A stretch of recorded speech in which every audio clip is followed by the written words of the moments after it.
Hello folks, Dick Fairburn here.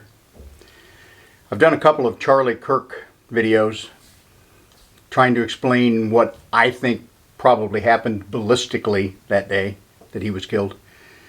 And I've gathered a lot of information from a lot of sources on the internet, and I would have to say that probably 90% plus of what you see on the internet is preposterous.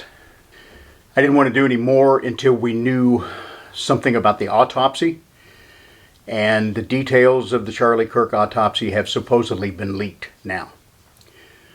Gary at Paramount Tactical, I think, has done some of the very best reporting on what's been going on. His theory has bounced back and forth a couple of times based on new information. And I think he's done some excellent work on this, so I'm drawing heavily from the information that he has presented. One of the main video clips I'm going to show you is from a guy named Stephen Gardner, who claims to know the details, or at least roughly know the details, of the autopsy report. And he said it details fragments, bullet fragments, and damage to the C2 through C6 cervical vertebrae and the T1 torso vertebrae. I think it kind of makes sense with some of the theories we've promoted already.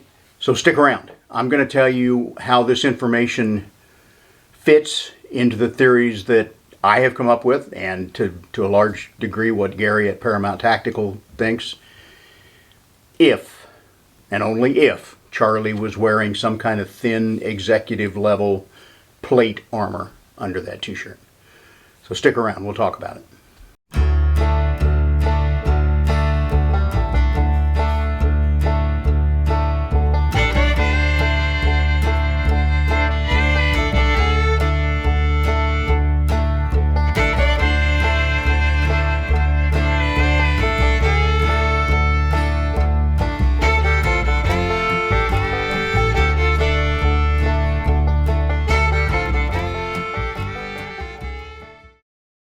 I want to announce to you that both versions of my book, Building a Better Gunfighter, are available now on Amazon.com. There's a Kindle book version of this for $9.95. There's the paperback copy for $19.95. Of course, sales tax is going to be added to both of those. Just search for Building a Better Gunfighter. Now, I'm going to start out with a video clip from Gary's Paramount Tactical channel, and it describes the bullet fragments and the mechanical wounding that was supposedly found in Charlie Kirk's autopsy. Now, Gary included what I think is an excellent illustration of human anatomy from the side, showing the cervical and upper torso vertebrae.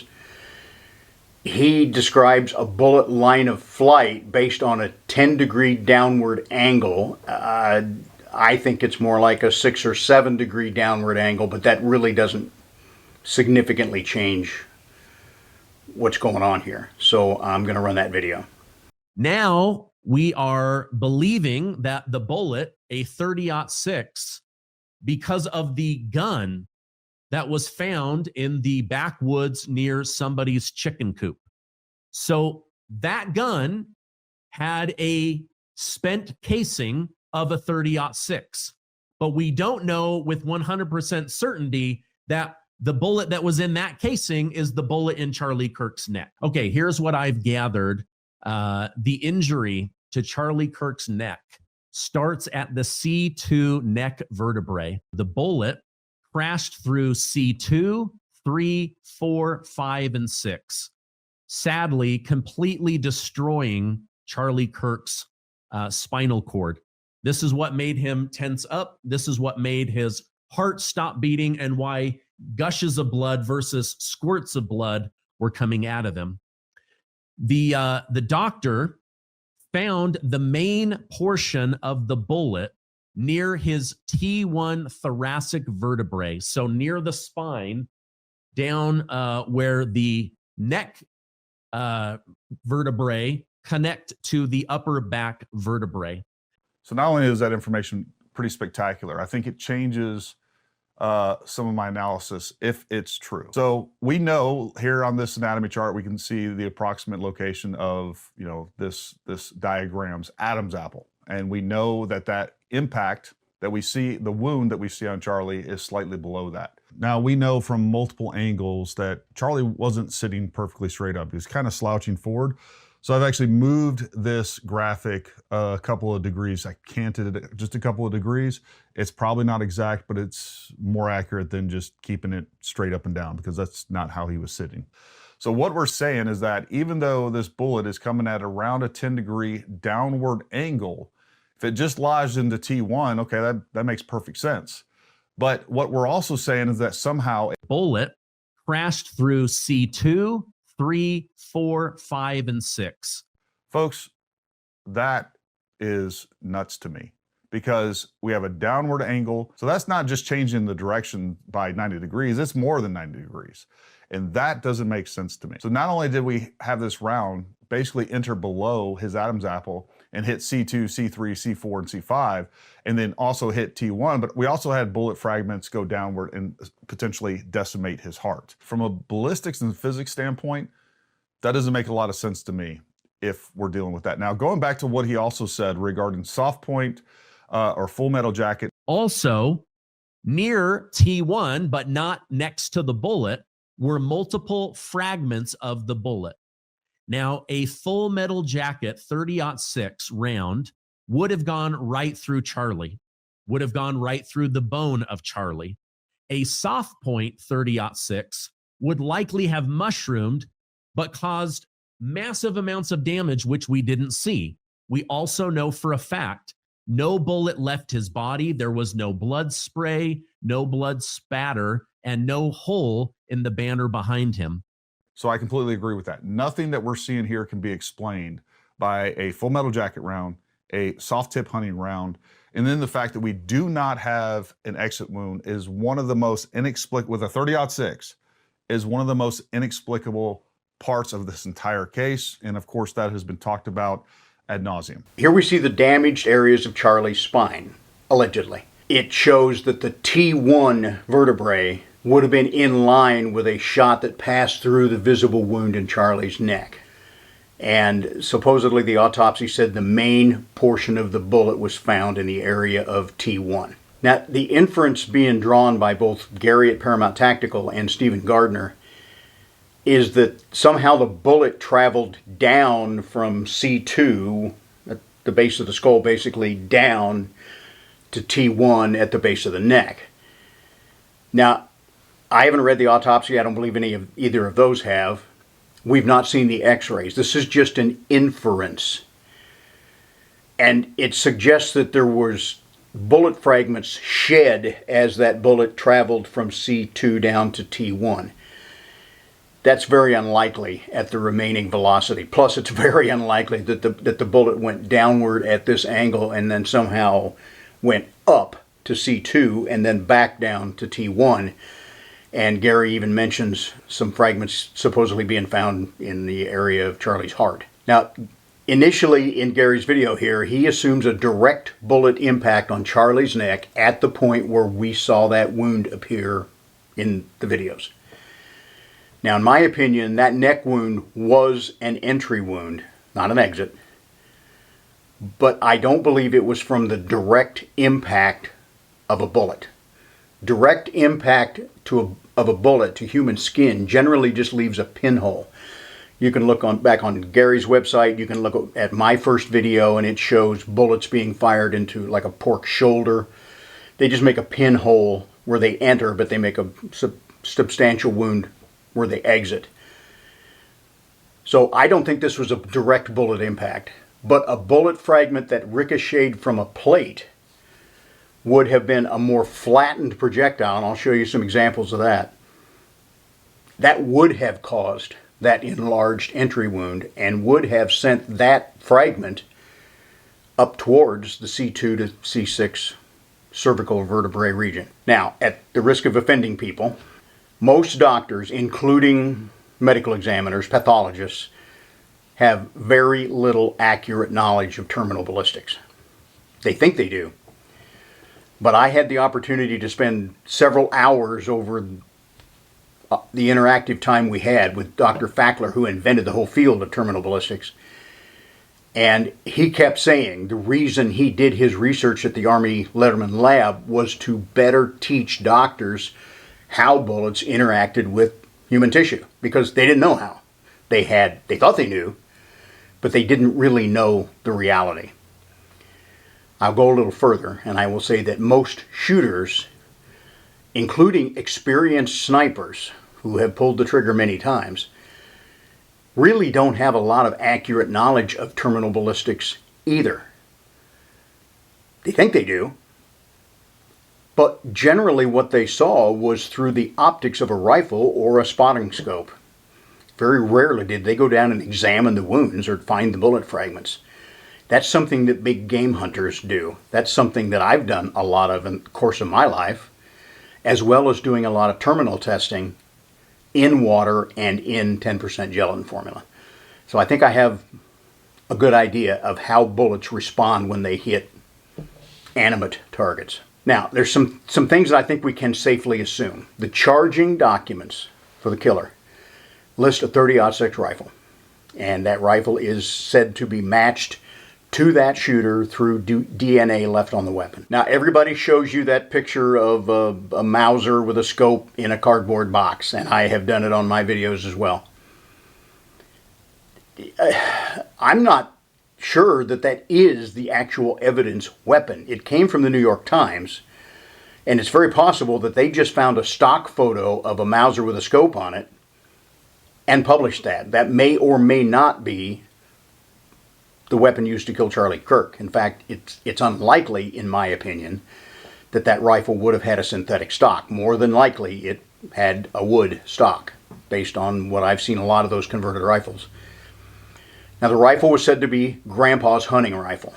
Now, converted Mausers, converted to 30-06 by means of a new barrel and maybe a little bit of sporterizing work on the action and the stock, as well as drilling and tapping the receiver for scope mounts. Those were pretty common hunting rifles after World War II. That was one of the cheapest ways to get a good bolt action rifle to hunt with.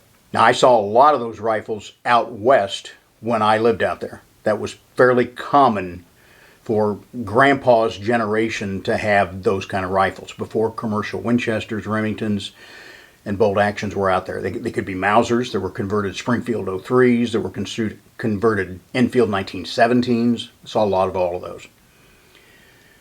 We're talking southern Utah here. So my best guess is Grandpa was hunting with a soft point, cup and core grade bullet in 30-06, probably factory ammo.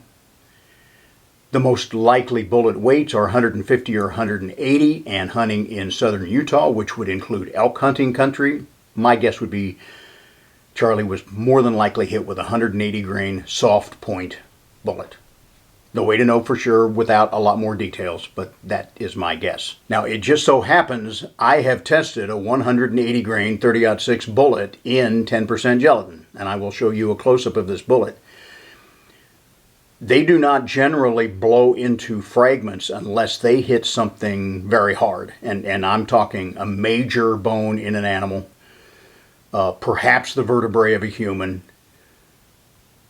or a steel plate that they're not going to penetrate, like an armor plate.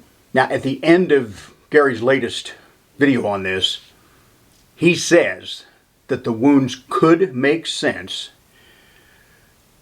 if they involved both ballistic armor on Charlie and a frangible projectile. And I'll just tell you straight up, the only thing that makes sense to me, that explains the physics, the ballistics, the description and mechanism of injury, everything that's going on with where bullet fragments ended up, is a combination of ballistic protection and frangible ammunition. Now, frangible projectiles are generally created for training by police or military units. And most frangible projectiles are made from a metallic dust, so to speak. Copper, tungsten, polymers, a lot of different materials. And they're kind of compressed and almost sintered with heat into a projectile. The reason for a frangible projectile is to be able to use it in a training environment on steel targets at very close range. When you fire a conventional bullet at a steel target, you're going to get splatter, mostly to the sides, but some of those fragments will come back towards the shooter, and it's really a minimum of 7 to 10 yards safety zone you need to be hit by those projectiles. They're not especially high speed, but they can hurt. They can draw blood. When I was doing cowboy shooting, I had some fragments actually come back from steel plates fast enough to stick into the leather chaps on my legs. So those fragments are substantial. The frangible bullets are designed so when they hit a steel plate that they can't penetrate, they essentially just fragment into dust. No sizable chunks at all. So you can fire at very, very close ranges, and those little tiny particles pose no problem to you. A soft point projectile would likely break into more sizable fragments if it strikes a plate and essentially ricochets off. So I'm going to show you a ballistics high-speed channel. Here's splitting of a pistol bullet on an axe. Now, I understand this is a pistol bullet and it is a very sharp edge. It's an axe. But what you see is two bullet fragments splitting off that axe, going off at different directions. It does not split it into a lot of minor fragments. You see some minor fragments, but what that essentially is the jacket coming off the core after it has been cut by the axe tip.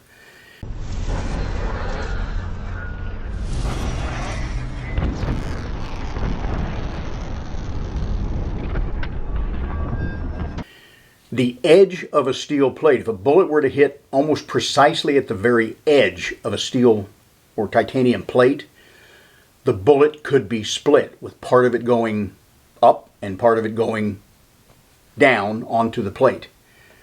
So I think this illustrates that we can split a bullet on the edge of a sharp metal plate. Here's another short clip from Ballistics High Speed video channel. This shows what happens when a bullet ricochets off a steel plate at an angle. They're shooting at about 30-degree angle. Again, this is a pistol bullet. They're showing you velocities prior to impact and post-impact.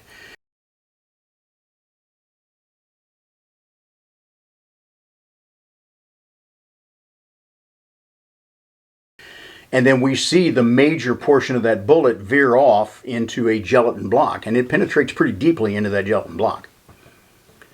What this is showing is the part of the bullet that could be split on a plate that does not clear the edge of the plate, in other words, stays on the plate. That could result in substantial fragments, and because those plates are not flat, but they are contoured in by the shape of the body, I said initially, a hit there could have resulted in a large fragment making that neck wound. And it would be aimed through the carotid artery area up into the cervical vertebrae, right into that C2 and C6 area. So if a soft point projectile hit the upper edge of a plate and split, these wounds could make perfect sense. The upper portion of the split bullet, the part that split and then left the plate, would likely continue in a mostly straight direction, almost directly towards that T1 area. And the entry wound would be under Charlie's shirt, so while it would be found in an autopsy, it would not necessarily be evident in the first few seconds of video after he was hit. The lower portion of the bullet splitting off that plate would flatten, spall out in down, left, right, and because of the angle of the top of that plate, up, creating that neck wound, and most likely continue right on into the C2 to C6 cervical vertebrae region. That would likely be one or more substantial fragments, but probably several smaller fragments as well. Now, what's very unlikely is for an entire bullet to enter the neck, somehow turn up, go to C2, very high in the neck, and then down to T1. And as I said, that was an inference by the guys on the video. I don't believe a pathologist would be dumb enough to think that this bullet could turn more than 90 degrees, go up, and then turn more than 90 degrees again and go down. Instead, if a bullet hit the top edge of an armor plate, it would split into two sections, both of which containing both probably large and small fragments, and it could impact both the T1 vertebrae and that C2 to C6 region at the same time. Two separate paths of two packets of bullet fragments. Now, I'm going to show you a picture here. Here's a picture of a steel target on the range I use, and next to it is the wooden frame of where we staple up paper targets. The splatter of bullets that come off of those steel plates come off of there with a pretty fair amount of energy. But that energy falls off very fast. That's why 7 to 10 yards away you can be safe shooting these things. But just a few inches away, it will bury chunks of lead and bullet fragment into a 2x4 very easily. I used to have a plate rack that was built from 2x4 legs and a 4x4 crossbeam. And I would have to replace those 2x4 legs a couple of times a year because they would literally be sawed off by bullet fragments splattering off of those steel plates. So while we've got a main, by my theory, we've got a main projectile portion that skipped the plate, skipped off the top edge of the plate and went into the T1 region, we've got one or more large fragments going up through the neck towards the cervical region. They're going to carry a pretty fair amount of energy with them for at least 2 or 3, 4 inches of penetration, enough to go into the neck. But it's very likely, especially if they hit vertebrae, that they're ever going to come out as an exit wound. So if this theory is correct, the C2 through 6 region and the T1 vertebrae region damage could have been caused simultaneously by different fragments after they split at the top edge of an armor plate. Now, the theory that the bullet would go up to C2, turn, and then go down towards T1, I think is virtually impossible based on what I've seen a lot of bullets do in both large game and water and 10% gelatin testing. Now, the lead alloy core in these soft point bullets is fairly soft and ductile, so while it blows into fragments if it hits something hard, it doesn't generally blow into little micro fragments like a frangible bullet is designed to do. So I think both the part that would go towards T1 and the parts that would go up towards the cervical region would be substantial enough to break those vertebrae, to take out his spinal column. And I think that's very consistent with proven terminal performance.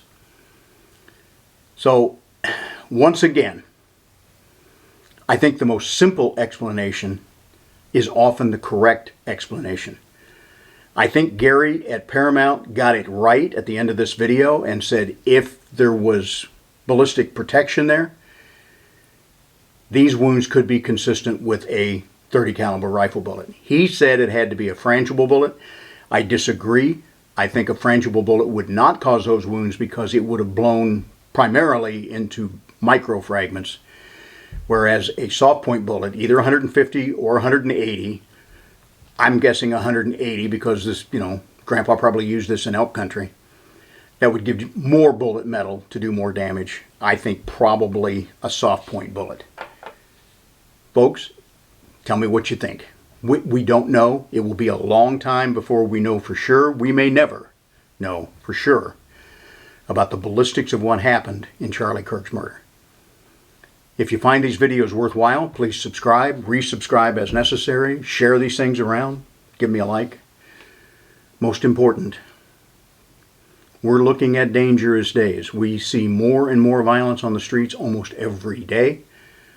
Go armed wherever and whenever you can. Keep your head on a swivel, and you all be safe out there. Thank you. Okay, we got them both here now. You ready? Bud got one. Ginger got one.